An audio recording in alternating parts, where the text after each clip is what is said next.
আপনারা জানেন যে বর্তমানে আইন শৃঙ্খলা পরিস্থিতির যে বিদ্যমান অবস্থা, এরই ভিত্তিতে র্যাব তাদের প্রচেষ্টা আমরা বাড়িয়েছি এবং আমরা আমাদের টহল থেকে শুরু করে আমরা আমাদের অপারেশনাল কার্যক্রম আমরা বাড়িয়েছি। এরই ভিত্তিতে গোপন সংবাদের ভিত্তিতে আমরা খবর পাই যে একটি মলম পার্টির একটি চক্র, যারা বিভিন্ন জেলা থেকে একত্রিত হয়ে এই ধরনের দুষ্কৃতি বিভিন্ন কার্যক্রম পরিচালনা করছে। এরই একটি চক্র আশুলিয়াতে তারা বর্তমানে তাদের একটি অপারেশন এবং তাদের একটি অপারেশন পরিচালনা করার জন্য তারা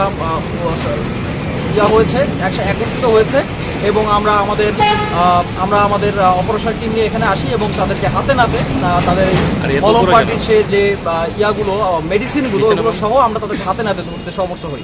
আমরা এই পর্যন্ত আজকের অপারেশনে 4 জন মলম পার্টির সদস্যকে আমরা গ্রেফতার করি এবং তাদের ঠিকানা তারা বিভিন্ন জেলা থেকে এসে একত্রিত হয়ে বেসিক্যালি তারা এই কাজগুলো করছে।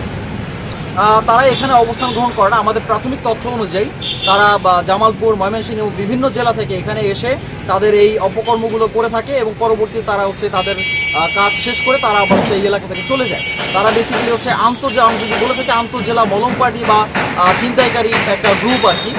তারা শুধু মলম পার্টি এর মধ্যেই সীমাবদ্ধ থাকে আমরা এটা বলবো না।